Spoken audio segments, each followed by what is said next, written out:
আসসালামু আলাইকুম সম্মানিত ভিউয়ার্স, আশা করছি আল্লাহর রহমতে সবাই ভালো আছেন। তো ভিউয়ার্স, আজকে কোনো ডিজাইন না, আজকে আমি একদম সিম্পল যাতে মাথার উপর ছাদ দিয়ে থাকা যায় এরকম একটি ডিজাইন নিয়ে হাজির হয়েছি কম বাজেটে।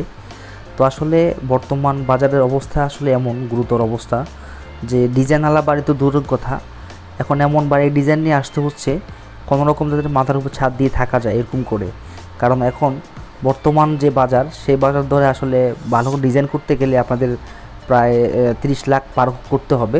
তা আমি যেহেতু আমার এই চ্যানেলে সবসময় লো বাজেটের বাড়ির ড্রয়িং ডিজাইন নিয়ে হাসি, তো ওই হিসাবে কিন্তু আজকের ডিজাইনটাও আমি আপনাদের জন্য একদম লো বাজেটের ভিতরে এবং খুব সিম্পলের মধ্যে কোনো ডিজাইন নিয়ে আপনারা দেখতে পাচ্ছেন, খুবই সিম্পলের মধ্যে। তো যাদের বাজেট কম, যারা কম বাজেটের 2 ইউনিটের একটি একতলা বাড়ি নির্মাণ করতে চান, আজকে মোটামুটি আজকে ভিডিওটি দেখতে পারেন। তো এই বাড়িটির খরচ সহ ইনশাআল্লাহ বিস্তারিত আলোচনা করব। যদি আপনাদের সময় থাকে তাহলে সম্পূর্ণ ভিডিওটি না টেনে দেখবেন, ভিতরের ডিজাইনটা আপনারা সুন্দরভাবে বুঝে নিতে পারবেন যদি না টেনে দেখেন। এই বাড়িটির ভিতরে 2 ইউনিট করা হয়েছে এবং প্রত্যেক ইউনিটে আপনার 3টি বেডরুম 2টি টয়লেট করে রাখা হয়েছে। তো আসলে যেহেতু সিম্পল একটি ডিজাইন এবং খুবই সুন্দর করে আমরা ভিতরে রাখার চেষ্টা করেছি, বাইরে তেমন একটি ডিজাইন আমরা রাখিনি, দেখতে পাচ্ছেন আপনারা। তো এখানে আমরা একতলা ফাউন্ডেশন দিয়ে একতলা কমপ্লিট করা বাড়িটি এতটুকু কাজ করতে এখন পর্যন্ত কত টাকা খরচ হয়েছে, এই বাড়িটি পুরোপুরি কমপ্লিট করতে কত টাকা খরচ হবে ইনশাআল্লাহ বিস্তারিত আলোচনা করব। তার চেয়ে একটি গুরুত্বপূর্ণ বিষয় যে যারা 2 ইউনিট বাড়ি নির্মাণ করতে চান তারা 1 ইউনিট কমপ্লিট করে বাকি ইউনিট আপনারা আস্তে আস্তে করতে পারেন, সেই বিষয়টা ইনশাআল্লাহ আপনাদেরকে দেখানোর চেষ্টা করব কীভাবে করবেন।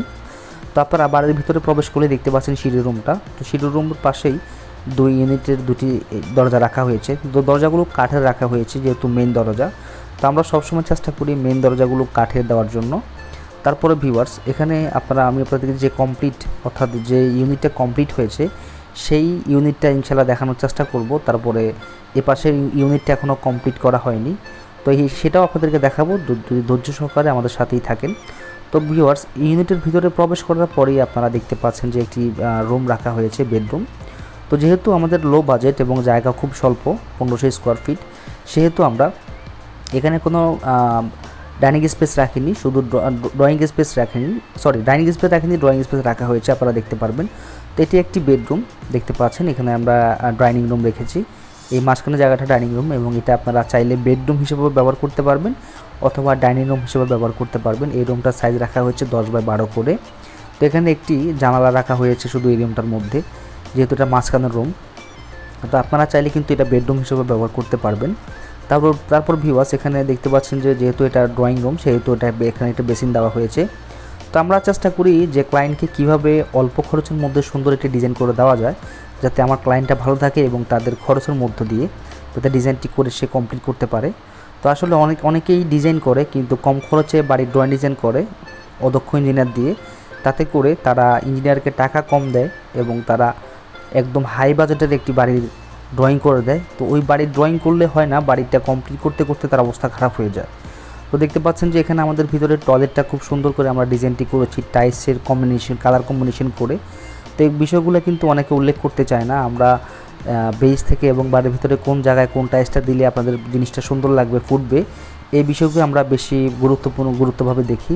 তো দেখতে পাচ্ছেন যে এটা একটি কিচেন। তো আমাদের কিচেন রুমটাও ছোট করা হয়েছে যেহেতু আমাদের জায়গাটা ছোট এবং আমরা 3 রুমের একটি বাড়ি এটা।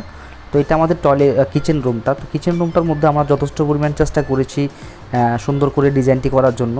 তো আসলে কিচেন এবং টয়লেটে আমরা চেষ্টা করি যে পরিমাণের টাইলস আমরা দিলে অর্থাৎ আমরা চেষ্টা করি সবসময় যে ভালো মানের টাইলস এবং কম দামের মধ্যে মোটামুটি ভালো ডিজাইনের টাইলসগুলো লাগানোর জন্য অর্থাৎ সাজেস্ট করি আমরা ড্রয়িংয়ের মধ্য দিয়ে। তো ভিউয়ার্স, এই বাড়িটি 1500 স্কোয়ার ফিটের একটি বাড়ি। এই বাড়িটির মধ্যে 16টি কলম দিয়ে পুরো বাড়িটি করা হয়েছে। তো কলমগুলোর সাইজ রাখা হয়েছে 10x10 করে এবং ভীমের সাইজ রাখা হয়েছে 10x12 করে। তারপর ভিউয়ার্স দেখতে পাচ্ছেন যে খুব সুন্দর করে এখানে কালার কম্বিনেশন দিয়ে রং করা হয়েছে। তো আমরা বাড়ির ভিতরটা কমপ্লিট করে বাইরের কাজটা আমরা দেখতে পাচ্ছেন যে বাইরে চুনা লাগানো হয়েছে, বাকি রঙের কাজগুলো আস্তে আস্তে করা হবে। তো মোটামুটি আমরা এই ইউনিটটা কমপ্লিট করে ফেলবো ইনশাল্লাহ।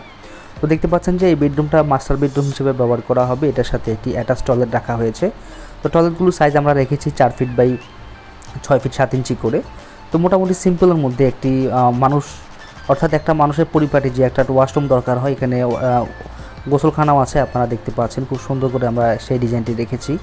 তো আপনাদেরকে আমি সবসময় বলে থাকি, আপনারা যারা সারা জীবনের সঞ্চয় দিয়ে একটি বাড়ি নির্মাণ করবেন, চেষ্টা করবেন বাড়ির ড্রয়িং ডিজাইনটি দক্ষ একজন ইঞ্জিনিয়ার এবং দক্ষ একজন কন্ট্রাক্টর দিয়ে করিয়ে নিতে। তাতে করে আপনাদের দুটি উপকার হবে। একটি হচ্ছে যে আপনার বাড়ির খরচের হিসাব 19-20 হলো একটা অ্যাকুরেট খরচের হিসাব পেয়ে যাবেন, যেটা আপনাদের অত্যন্ত জরুরি, অত্যন্ত দরকার। এবং ড্রয়িং অনুসারে কাজ করলে আপনার বাড়ির সৌন্দর্যটা নষ্ট হবে না। আর ইঞ্জিনিয়ার সাহেব যে বাজেটটা বলবে তার থেকে 2-1 লাখ টাকা বেশি টাকা চেষ্টা করবেন, কেননা বর্তমান বাজার ঊর্ধ্বগতির বাজার, এটা আপনারা সবাই কম বেশি জানেন। তো আপনারা দেখবেন যে কখনোই টাকার হিসাবটা আপনারা অ্যাকুরেট পাবেন না। তো 2-1 লাখ টাকা বেশি রাখলে আপনারা সেই টাকা দিয়ে আপনারা পরবর্তীতে অন্য কোনো কাজে লাগাতে পারবেন। তো ভিউয়ার্স দেখতে পাচ্ছেন যে এটা আমাদের আনকমপ্লিট যে ইউনিটটা, সেই ইউনিটটা। তো সেই ইউনিটের মধ্যেও কিন্তু মোটামুটি সব কিছুই সেম রাখা হয়েছে, আমরা চেষ্টা করছি সেম রাখার জন্য।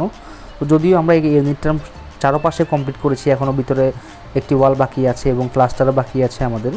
তো আপনারা কিন্তু চাইলে এক ইউনিট কমপ্লিট করে পরের ইউনিটটা আপনারা আস্তে আস্তে কমপ্লিট করতে পারেন, যাদের সামর্থ্য কম, যারা আস্তে আস্তে করতে চান। তো মেনলি এখন বর্তমান বাজারে রডের দামটা বেশি। তো আপনারা যদি নিচের কাজ শেষ করে এটি ছাদ দিয়ে রাখেন, তাহলে কিন্তু পরে ঘাটতির কাজগুলো আপনারা আস্তে আস্তে করতে পারবেন। ইটের দাম হয়তো হাজারে 500 থেকে 1000 টাকা বাড়তে পারে, বাট রডের কেজি যদি পার কেজিতে যদি 2 টাকা বাড়ে তাহলে কিন্তু অনেক টাকা। তো বিষয়গুলো আসলে আপনারা চিন্তা করলে বুঝতে পারবেন, যত দিন যাচ্ছে ততই খালি বাড়ছে। আর যে জিনিস বাংলাদেশে একবার বাড়ে সেটা কখনোই কমে না, সেটা অনেক ভাইয়া বোনেরা আপনারা জানেন। তো ভিউয়ার্স আপনাদেরকে আমি যেটা বোঝাতে চাচ্ছি সেটা হচ্ছে যে এখন যে রডের বাজারের দাম, অর্থাৎ যে দামটা আছে 91 থেকে 95 টাকা, সেটা আদৌ কত টাকা কমতে পারে সেটা আমরা আসলে এখন এক্স্যাক্ট বলতে পারি না। তো ভিউয়ার্স এটা হচ্ছে যে এই ইউনিটের কিচেন রুমটা। তো কিচেন রুমটা দেখতে পাচ্ছেন যে সেমভাবেই আমরা রাখার চেষ্টা করেছি। এই ইউনিট কমপ্লিট হয়ে গেলে আমরা আরও একটি ভিডিও নিয়ে আসবো আপনাদের মাঝে, যাতে করে আপনাদের বুঝতে সুবিধা হয়।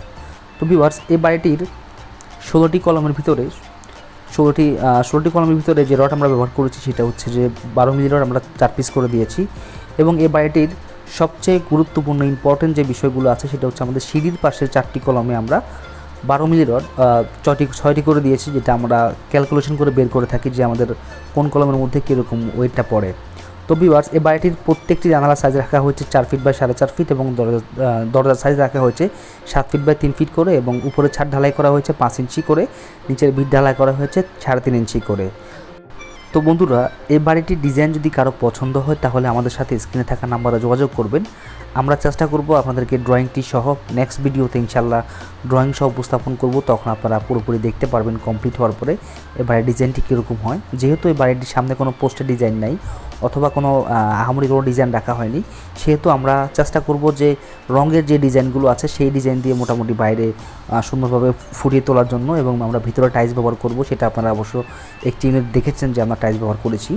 তো এই বাড়িটির কাজে এতটুকু করতে এখন পর্যন্ত খরচ হয়েছে 17 লক্ষ টাকা।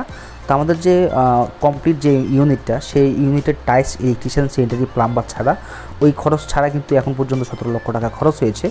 এই বাড়িটি যদি আপনারা পুরোপুরি টাইলস, ইলেকট্রিশিয়ান, স্যানিটারি সহ কমপ্লিট করেন তাহলে আপনাদের খরচ হবে 25 লক্ষ টাকা। তো ভিউয়ার্স এখন আমি 2 লক্ষ টাকা বেশি বললাম এই কারণে, কেননা বর্তমান বাজার হারে 2 লক্ষ টাকা অবশ্যই বেশি যাবে, কেননা আমাদের আগের যে বাজেট ছিল সে বাজেট থেকে এখন আমরা 2 লক্ষ টাকা বাড়িয়ে বলেছি। তো আপনারা আশা করছি যে 25 লক্ষ টাকা হলে এরকম একটি 2 ইউনিটের 1500 স্কোয়ার ফিট একটি বাড়ি কমপ্লিট করে ফেলতে পারবেন। তো ভিউয়ার্স ভিডিওটি কেমন হলো অবশ্যই জানাবেন। ভিডিওটি ভালো লাগলে চ্যানেলটি সাবস্ক্রাইব করে সাথে থাকবেন। আসসালামু আলাইকুম রহমতুল্লাহ।